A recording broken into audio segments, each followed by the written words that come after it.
बच्चों, आज मैं आपको एक मजेदार और ज्ञानवर्धक कहानी सुनाने वाला हूं। इस कहानी से आप जानेंगे कि चुंबक क्या होता है और यह कैसे काम करता है। यह कहानी आपको विज्ञान की इस अद्भुत शक्ति के बारे में बताएगी। तो चलिए शुरू करते हैं।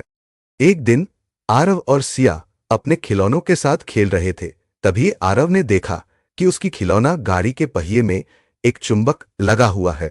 जब उसने चुंबक को एक कील के पास ले जाया तो कील चुंबक से चिपक गई। सिया ने हैरानी से पूछा, भैया, यह कैसे हुआ? चुंबक ने कील को खींच लिया। आरव ने भी सोचा और कहा, मुझे भी समझ नहीं आ रहा। चलो दादाजी से पूछते हैं, वह हमें जरूर समझाएंगे। दोनों तुरंत दादाजी के पास गए और पूछा, दादाजी, चुंबक कैसे काम करता है और यह चीजों को खींचता क्यों है? दादाजी ने मुस्कुराते हुए कहा, बहुत अच्छा सवाल है बच्चों। चुंबक एक ऐसी चीज है जो लोहे, निकेल और कोबाल्ट जैसी धातुओं को अपनी ओर खींचती है। चुंबक के अंदर एक अद्भुत शक्ति होती है जिसे चुंबकीय क्षेत्र कहते हैं। यही चुंबकीय क्षेत्र चीजों को खींचने का काम करता है। दादाजी ने समझाया, चुंबक के अंदर छोटे छोटे कण होते हैं जिन्हें डोमेन कहते हैं।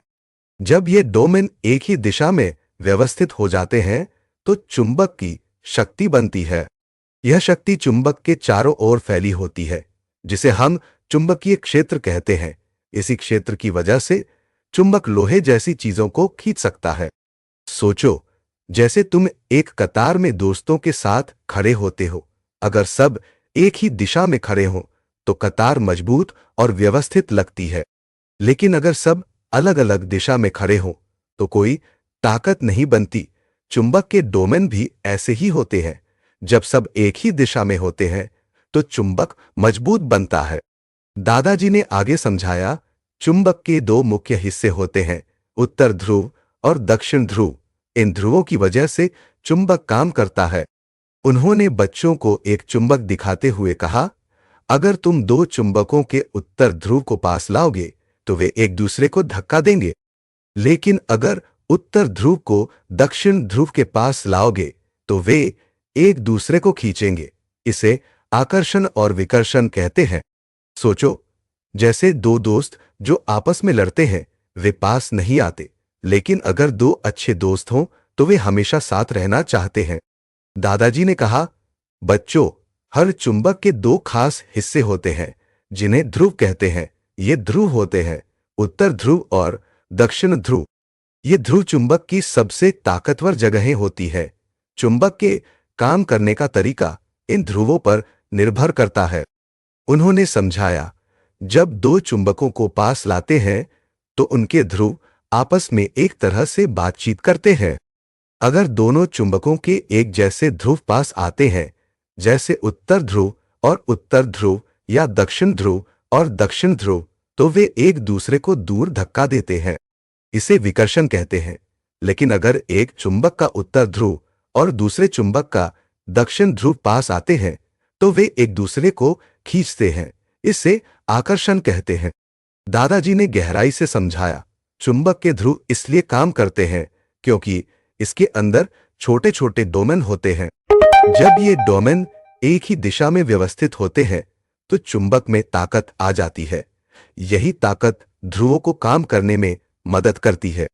उत्तर और दक्षिण ध्रुव एक दूसरे के पूरक होते हैं, इसलिए वे एक दूसरे को खींचते हैं। जबकि एक जैसे ध्रुव उत्तर उत्तर या दक्षिण दक्षिण आपस में टकराते हैं और दूर हो जाते हैं। सिया ने पूछा, दादाजी, चुंबक का इस्तेमाल कहाँ होता है? दादाजी ने कहा, चुंबक के ध्रुव का उपयोग कंपास, इलेक्ट्रिक मोटर, खिलौनों और कई मशीनों में किया जाता है।